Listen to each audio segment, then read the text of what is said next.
ഇന്നേ ദിവസം നിന്നെ ഭാരപ്പെടുത്തുന്ന ഏതു വിഷയത്തിലും ഈശോയ്ക്ക് നിനക്കനുകൂലമായി ഉത്തരം നൽകുവാൻ സാധിക്കും.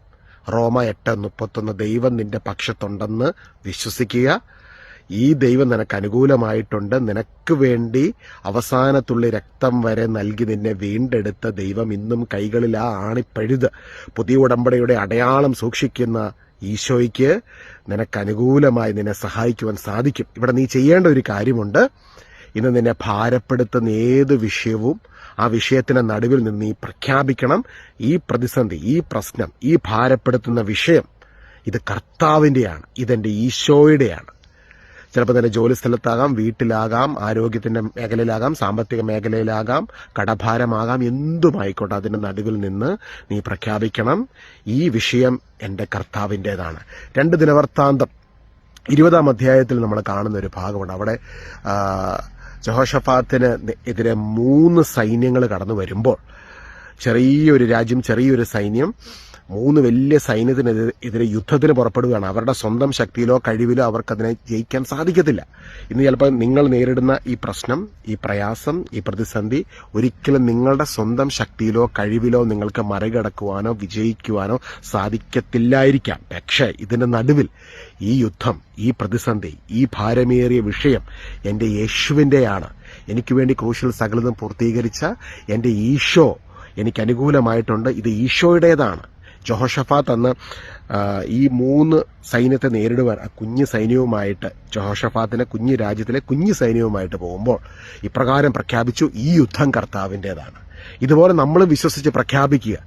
കാരണം ഈശോയുടെ പരിഹാര ബലിയിലൂടെ, കർത്താവിന്റെ തിരുരക്തത്തിലൂടെ വീണ്ടെടുക്കപ്പെട്ട വ്യക്തിയാണ് നീ. 1 പത്രോസ് 1:18 കർത്താവിന്റെ പരിഹാര ബലിയിലൂടെ വിശുദ്ധീകരിക്കപ്പെട്ടിരിക്കുന്ന വ്യക്തിയാണ് നീ. ഹെബ്രായർ 10:10 ഈശോയുമായി നിത്യ ഉടമ്പടിയിൽ, ബാപ്റ്റിസത്തിലൂടെ, സ്നാനത്തിലൂടെ യേശുക്രിസ്തുവുമായിട്ട് നിത്യ ഉടമ്പടിയിലായിരിക്കുന്ന ഒരു വ്യക്തി നമ്മൾ നേരിടുന്ന പ്രതിസന്ധികൾ, പ്രശ്നങ്ങൾ, ഭാരമേറിയ വിഷയങ്ങൾ അത് യേശുവിൻ്റെതാണെന്ന് പ്രഖ്യാപിച്ച് നമ്മളത് പ്രഖ്യാപിക്കുന്ന സമയത്ത് പരിശുദ്ധാത്മാവിന്റെ വലിയൊരു അഭിഷേകത്തിന്റെ ആ അളവ് നമ്മുടെ ജീവിതത്തിൽ വർദ്ധിക്കുവാൻ തുടങ്ങും. പരിശുദ്ധാത്മാവ് അതിനെ ടേക്ക് ഓവർ ചെയ്യും. പരിശുദ്ധാത്മാവിന്റെ അഭിഷേകം ആ പ്രയാസത്തെ നിയന്ത്രിച്ച് അതിനെ നിനക്ക് അനുകൂലമാക്കി തീർക്കും. അതുകൊണ്ട് ആ ദൈവം നിനക്ക് അനുകൂലമായിട്ടുണ്ട് എന്ന് വചനത്തിൽ വ്യക്തമായി പറയുന്ന അപ്പസ്തോലൻ എഴുതുന്ന റോമാലേഖനം 8-ാം അധ്യായം എഴുതുമ്പോൾ വലിയ പ്രയാസത്തിന്റെ നടുവിൽ നിന്ന് എഴുതുന്നത്. പക്ഷെ ആ പ്രയാസത്തിന്റെ നടുവിൽ അപ്പസ്തോലൻ അനുഭവിച്ചറിയുകയാണ്, പുതിയ ഉടമ്പടിയിലൂടെ തിരുരക്തത്തിലൂടെ വീണ്ടെടുക്കപ്പെട്ട അപ്പസ്തോലൻ പൗലോസ്ലീഹ അനുഭവിക്കുകയാണ് ദൈവത്തിന്റെ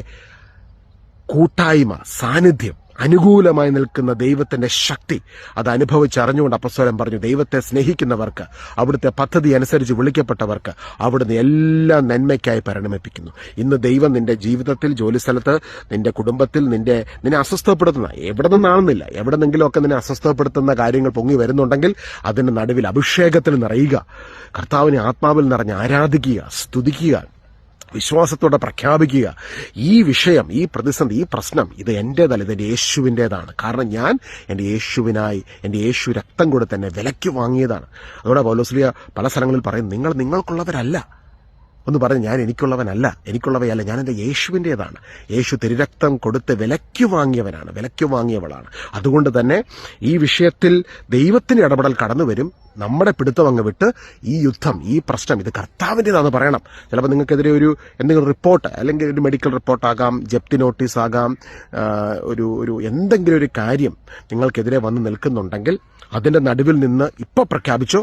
ചിലപ്പോൾ ഒരു നോട്ടീസ് വന്നായിരിക്കും നിങ്ങൾക്കെതിരെ, നിങ്ങളൊരു ഇവാക്യുവേഷൻ, നിങ്ങളൊരു ബിൽഡിംഗ് താമസിക്കുന്നു, എന്തുമായിക്കോട്ടെ, അതിന്റെ നടുവിൽ നിന്ന് നിങ്ങൾ ഇപ്രകാരം പ്രഖ്യാപിക്കുക, യേശുവാണ് എൻ്റെ നാഥൻ, എനിക്ക് വേണ്ടി ക്രൂശിൽ സകലതും പൂർത്തീകരിച്ച എന്റെ ദൈവത്തിന് ഈ വിഷയത്തിനകത്ത് അത്ഭുതം പ്രവർത്തിക്കാൻ സാധിക്കും. അപ്പം കർത്താവിന്റെ അഭിഷേകം വെളിപ്പെട്ട് കഴിയുമ്പോൾ പിശാച് എന്തിനാണോ നിങ്ങളെ തകർക്കുവാനായിട്ട് എയ്തുവിടുന്ന ആ അമ്പ്, അത് നിങ്ങൾക്കുള്ള ചവിട്ടുപടിയായി, അടുത്ത അനുഗ്രഹത്തിലേക്ക് കുതിച്ചുയരുന്നതിനുള്ള ഒരു ചവിട്ടുപടിയായിട്ട് മാറും. നിന്നെ തകർക്കാനുണ്ടാക്കിയ ആയുധം തന്നെ നിന്റെ അനുഗ്രഹത്തിന് കാരണമാക്കി തീർക്കും. നിന്നെ ഒതുക്കാൻ പിശാച് സൃഷ്ടിച്ചിരിക്കുന്ന ആ വെപ്പൺ തന്നെ നിന്റെ ഉയർച്ചയ്ക്ക് കാരണഹേതുവായി തീരും. അതുകൊണ്ട് തന്നെ ഇന്ന് വിശ്വാസത്തോടെ, നിന്നെ ഭയപ്പെടുത്തുന്ന, ഭാരപ്പെടുത്തുന്ന വിഷയത്തിന്റെ നടുവിൽ നീ വിശ്വാസത്തോടെ ഇത് പ്രഖ്യാപിക്കുക. പിശാചിന് ഒരു പദ്ധതി നടക്കാൻ പോകുന്നില്ല. നീ അനുഗ്രഹിക്കപ്പെടും, നിനക്ക് ഉയർച്ചയുണ്ടാകും. കാരണം ദൈവം നിനക്ക് അനുകൂലമായി നിന്റെ പക്ഷത്തുണ്ട്. God bless you. നല്ലൊരു ദിവസം ആശംസിക്കുന്നു. ഈ സന്ദേശം കേൾക്കുവാൻ നിയോഗിക്കപ്പെട്ട ഓരോ മക്കൾക്ക് വേണ്ടി പ്രാർത്ഥിക്കുന്നു. കർത്താവെ, ഞങ്ങളെല്ലാവരെയും അവിടുന്ന് കുരിശുബലിയിൽ ചേർത്ത് വെച്ച് പിതാവിനോട് അനുരഞ്ജിപ്പിച്ചതിനായി നന്ദി പറഞ്ഞു. കൊളോസസ് 1:20 വചനം ഈശോ എടുത്തു കാണിക്കുന്നു. സ്വർഗത്തിലും ഭൂമിയിലുമുള്ള എല്ലാ വസ്തുക്കളെയും അവിടുന്ന് തന്നോട് അനുരഞ്ജിപ്പിക്കുകയും അവിടുന്ന് കുരിശിൽ ചിന്തിയ രക്തം വഴി സമാധാനം സ്ഥാപിക്കുകയും ചെയ്തു. അതുകൊണ്ട് തന്നെ ഇന്ന് നീ നേരിടുന്ന പ്രതിസന്ധി യേശുവിന്റെ പ്രതിസന്ധിയാണ്, സ്വർഗത്തിന്റെ പ്രതിസന്ധിയാണ്. അതുകൊണ്ട് സ്വർഗം ഇടപെടും. പക്ഷെ നിന്റെ പിടുത്തം വിടണം. ആത്മാവിന്റെ ശക്തിയിൽ നിറഞ്ഞ് പരിശുദ്ധാത്മാവിൽ ആശ്രയിച്ച് നീ മുൻപോട്ട് പോകുമ്പോൾ പരിശുദ്ധാത്മാവിന്റെ അഭിഷേകം. മർക്കോസ് 5-ാം അധ്യായത്തിൽ യേശു ഗെരസേനരുടെ നാട്ടിലേക്ക് കടന്നു പോകുന്ന സമയത്ത് വലിയ കൊടുങ്കാറ്റുണ്ടായി. ആ കൊടുങ്കാറ്റിൽ കർത്താവ് ഇപ്രകാരം കൽപ്പിച്ചു, ആ കൊടുങ്കാറ്റിനോട് കൽപ്പിച്ചു, കാറ്റെ അടങ്ങുക എന്ന് പറഞ്ഞു. അവിടെ ആത്മാവിന്റെ അഭിഷേകത്തിൽ ആ കാറ്റടങ്ങിയപ്പോൾ പിശാചുക്കൾ ബാധിച്ച 5000-ഓളം ലഗിയോൻ ബാധിച്ച, ലഗിയോൻ എന്ന് പറഞ്ഞാൽ ലീജിയൻ, 5000, 6000 എന്നാണ് ആ നമ്പർ. ആ ഒരു നമ്പരാണ്, റോമൻ സൈന്യത്തിന് ഉപയോഗിച്ചിരുന്ന ഒരു നമ്പരായിരുന്നു ലീജിയൻ. 6000, 5000, 6000 അത്രമാത്രം പൈശാചിക ശക്തികൾ ആവസിച്ചിരുന്ന ഒരു മനുഷ്യന് വലിയ വിടുതൽ ദൈവം കൊടുക്കുകയും അതിനുശേഷം ആ മനുഷ്യനിലൂടെ ഡെക്കാപ്പൊലീസ് എന്ന് പറഞ്ഞ ദേശം യേശുക്രിസ്തുവിന്റെ സുവിശേഷം കേൾക്കുവാൻ ഇടയായിത്തീരുന്ന മഹനീയമായൊരു കാഴ്ച നമ്മൾ കാണുകയാണ്. അപ്പോൾ ഇന്ന് കാണുന്ന ഈ പ്രശ്നങ്ങൾക്കപ്പുറം ദൈവത്തിന്റെ വലിയ പ്രവൃത്തികൾ കാത്തിരിക്കുന്നുണ്ട്. അതിനായിട്ട് പരിശുദ്ധാത്മാവിൽ നിറഞ്ഞ് ഇപ്പോൾ ദൈവം പക്ഷത്തുണ്ട് എന്നുള്ള ബോധ്യത്തിൽ കുരിശിൽ നമ്മൾക്കായി സകലതും പൂർത്തീകരിച്ചവനെ ആരാധിക്കാം.